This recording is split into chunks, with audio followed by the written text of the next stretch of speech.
Hi, I'm David. I'm a mechatronics engineering student, and I'm going to go over some of the digital systems that I use to stay organized during the semester. The first one that I want to talk about is Notion. This one is really useful for me. The way I use it, at least, is to keep track of all the courses and like their deliverables in like a more general sense. So like an example page would look something like this, where I have the semester page, and then I have a course name for each of the courses that I'm taking. Then I'll list out like the assignments, the amount of finals, and just the amount of deliverables the course has. Um, then make a page for each course, and in that page I'll have relevant information such as office hours, contact information, just useful stuff that's on the syllabus that I can just refer to easily. This way, when I'm on my semester page, I can compare all my courses and see what my course load is going to be like for the semester. Other people use Notion for doing all sorts of planning, their task management, their calendar, everything, but I have a slightly different approach. My main two things that I use is a combination of Google Tasks and Google Calendar, and I'll show you like what a typical use flow is of how I use it. So the first thing I would do is whenever I get an assignment or like homework or whatever, I'll add it as a task, and I'll start with the course code for that course. You can put whatever you want, and then I'll put like whatever it is. So like let's say this one's assignment 1, like 000 assignment 1. Next thing is some people want to put like details about the assignment, like, oh, I need to do this, I need to do this. For me, like I just put like the when it's due here. So I'll put like due, like let's say December like 26th or something. And then this is where I am a bit different. I don't put this as the due date. I put this as the date that I'm going to do it. So I'll put like for instance, like today, for instance, the 24th. I'll put that as the due date. And the best thing about Google Calendar is, look, it shows up right on that day. So while you're planning your day, you get to see all the tasks that you have at hand.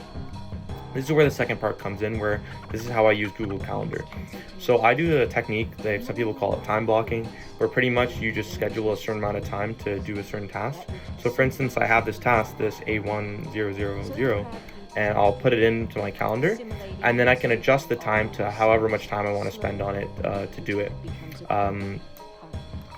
Honestly, in my opinion, I don't think you should ever schedule something more than 3 hours. I notice that after that amount of time, you kind of dip your productivity and your dips off.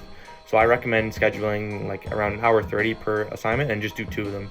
So like you can just do like a hour 30 here, and then just do like the same thing, like whatever, like do the same another time block, like just a little break, and then just do another hour 30 here. And I find this to be most effective for me.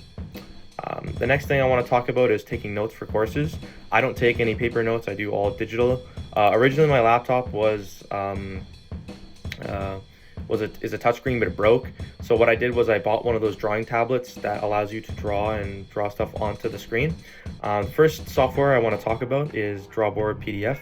This one has been pretty useful for me. It's not the greatest, but it's free and it does what it can. And you can highlight stuff, you can draw, and the best part about it is it's really good at annotating PDFs. So if your prof gives you PDFs, this software is excellent for doing that. Yeah, it does most stuff you would expect.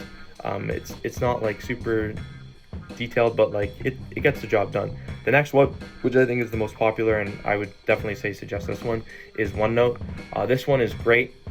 You can create notebooks for like each class, and then you can create like sub pages for each of those notebooks. So for instance, like a lecture 1 thing here where you can like add text, you can draw. It's like really all in one, and it really works well. Like if you haven't heard of Onenote, like it's amazing.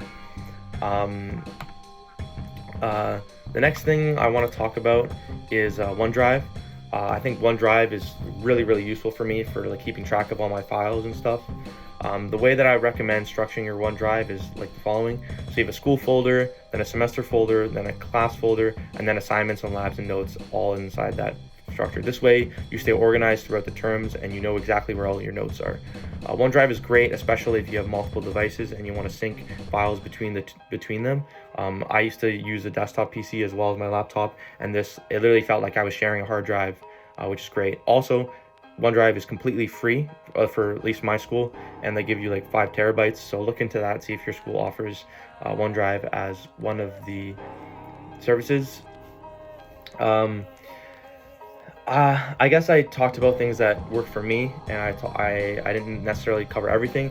There's alternatives for most of the things that I suggested. You can use different calendar apps, you can use different note tasks apps, you can use different file management systems.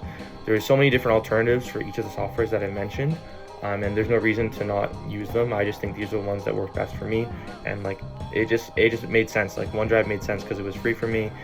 Google Tasks, it works well because I just love Google. And then like OneDrive again, it's like, OneNote is great because it works well with OneDrive and stuff. The one thing I would say though is don't force yourself into doing any sort of digital system that you don't want to do. I would say whatever works for you works for you. It's not a one size fits all situation. I know people who are really good at school and they're very organized, and all they use is pen and paper, and they just use journals and all that sort of stuff, and they're great. So I would say like just whatever works for you is best, but for me, like these are the digital systems that I use. I hope that's helpful, and yeah, thank you.